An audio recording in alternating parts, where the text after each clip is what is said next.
Everyone, welcome back to our Roots Kids Tutor. Now we are doing here practice set 1.2, question number 5th.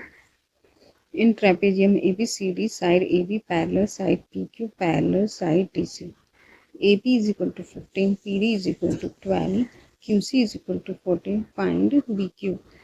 तो यहाँ पर हमें question में क्या दिया गया है कि ABCD क्या है, एक ट्रेपेजियम है और साइड ए बी पैरेलल है पी क्यू के एंड साइड पी क्यू किसके पैरेलल है, डीसी के पैरेलल है। एंड इनकी वैल्यू दी गई है हमें। ए पी का लेंथ क्या दिया गया है, 15 दिया गया है। एंड पी डी का लेंथ हमें क्या दिया गया है, 12 दिया गया है। एंड क्यू सी हमें 14 यूनिट दिया गया है। एंड हमें क्या फाइंड करना है, बी क्यू की लेंथ फाइंड आउट करनी है। तो बेटा हम फिगर को देखकर इजीली आइडेंटिफाई कर सकते हैं कि यहाँ पर हम कौन सा थ्योरम अप्लाई करेंगे। यहाँ पर हम property of three parallel line and their transversal theorem को अप्लाई करेंगे।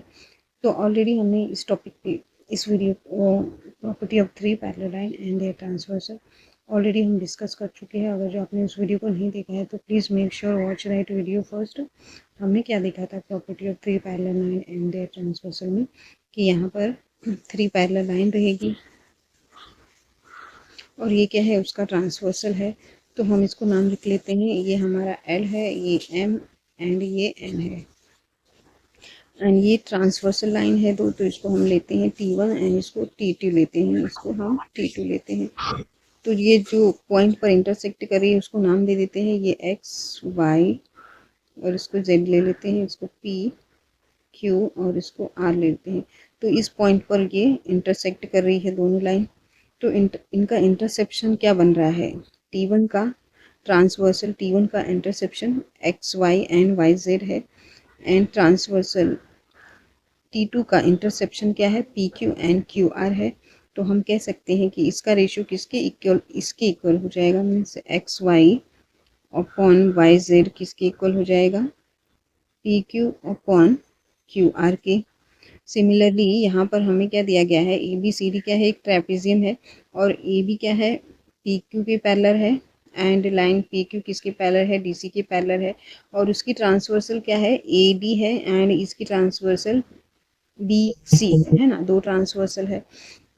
तो यहाँ पर हम कह सकते हैं कि इसका रेशियो किसके इक्वल हो जाएगा, इसके इक्वल हो जाएगा। तो चलिए हम क्वेश्चन को स्टार्ट करेंगे। तो यहाँ पर हम लिखेंगे solution, side A B parallel है पी क्यू के एंड पी क्यू किसके पैरेलल है, डी सी के पैरेलल है, ये गिवन है। देन यहाँ पर हम क्या अप्लाई कर रहे हैं, by the property of three parallel line and their transversal.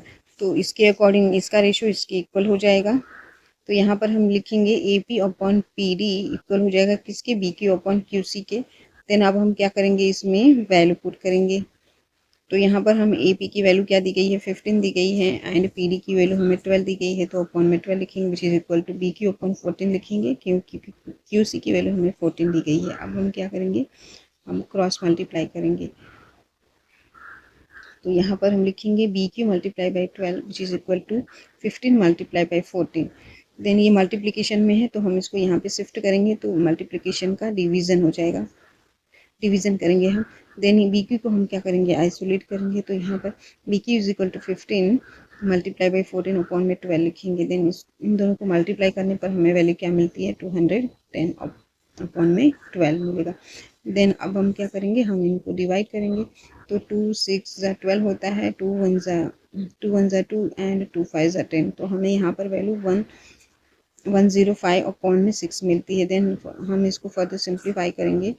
यहाँ पर हम 3 से डिवाइड करते हैं, 3 2 6, 3 3 9 एंड 3 5 15। तो हमें यहाँ पर वैल्यू क्या मिलेगी, 35 अपॉन 2 मिलेगी।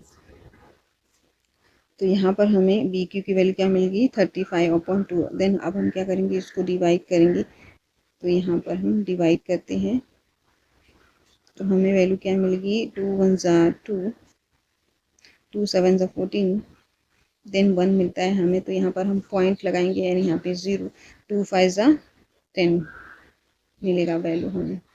तो यहाँ पर हम बी क्यू की वैल्यू क्या मिल जाएगी, 17.5 मिल जाती है जो हमें फाइंड करना था। तो यहाँ पर हम लिखेंगे B Q which is equal to 17.5। तो हम फाइनल आंसर लिखेंगे तो B Q which is equal to 17.5। Then अब हम क्या करेंगे, नेक्स्ट क्वेश्चन की तरफ मूव करते हैं। अब ये हमारा 5th क्वेश्चन कंप्लीट हो गया। तो नेक्स्ट क्वेश्चन हमें क्या दिया गया है, find QP using given information in the figure.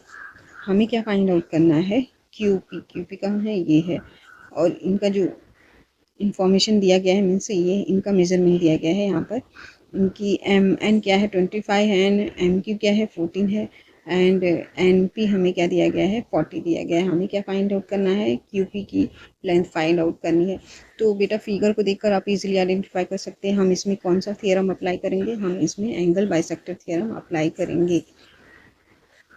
तो यहाँ पर हम लिखेंगे solution and in triangle M and P लेते हैं। देन यहाँ पर एन क्यू क्या है, एन क्यू क्या है बाइसेक्टर है एंगल एम एन पी का, है ना। तो हम कह सकते हैं एन जो रे एन क्यू क्या है बाइसेक्टर है एम एन पी का। तो हम इसको क्या कर रहा है, टू इक्वल मीन्स इसको टू इक्वल पार्ट में डिवाइड कर रहा है। तो एंगल बाइसेक्टर थ्योरम हमें क्या कहता है कि एंगल एन के सामने जो सेगमेंट है, एंगल एन के जो अपोजिट जो सेगमेंट है उसका जो रेशियो हो जाएगा किसके इक्वल हो जाए, उसके रिमेनिंग साइड के इक्वल हो जाएगा। तो चलिए अब हम क्वेश्चन को करते हैं। तो यहाँ पर हम लिखेंगे रे एन क्यू क्या है बाइसेक्टर है एम एन पी का। तो by the theorem of angle bisector of triangle से इसका जो रेशियो रहेगा इन दोनों के इक्वल हो जाएगा। तो यहाँ पर M N upon N P किसके इक्वल हो जाएगा, M Q upon Q P के। देन अब हम क्या करेंगे, इनकी वैल्यू पुट करेंगे। एम एन की वैल्यू हमें क्या दी गई है, एम एन की वैल्यू हमें 25 दी गई है, एंड एन पी की वैल्यू 40 दी गई है। तो हम यहाँ पर लिखेंगे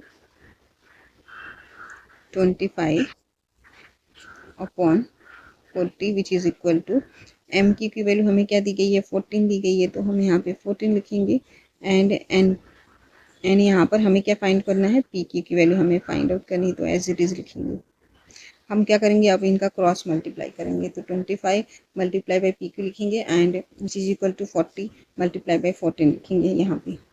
यहाँ पर हमने लिखा 25 multiply by P Q which is equal to 40 multiply by 14। यहाँ पर अब क्या करेंगे, ये मल्टीप्लिकेशन में है तो ये डिवीजन में चला जाएगा, हम पी क्यू को आइसोलेट करेंगे। तो यहाँ पर हम लिखेंगे 40 P Q which is equal to 40 multiply by 14 upon में 25 है ये, अपॉन में 25। देन अब हम क्या करेंगे, इसको हम 5 से डिवाइड करते हैं। 5 5 ज़ा 25 होता है, एंड 5 8 ज़ा 40 होता है। तो यहाँ पर 8 मल्टीप्लाई बाई 14 बचता है, अपॉन में 5 मिलेगा हमें यहाँ पे। देन 8 मल्टीप्लाई बाई 14 मल्टीप्लाई करने पर वैल्यू हमें क्या मिलती है 112 मिलती है। तो यहाँ पे लिखेंगे 112 अपॉन में 5। देन अब हम क्या करेंगे, इसको डिवाइड करेंगे, 5 से डिवाइड करेंगे।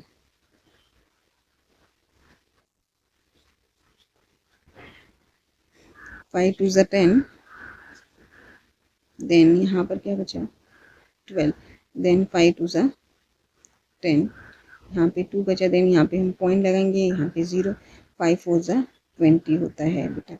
तो यहाँ पर हमें वैल्यू क्या मिल जाएगी 22.4। किसकी, क्यूपी की वैल्यू हमें क्या मिल जाएगी 22.4 मिल जाती है।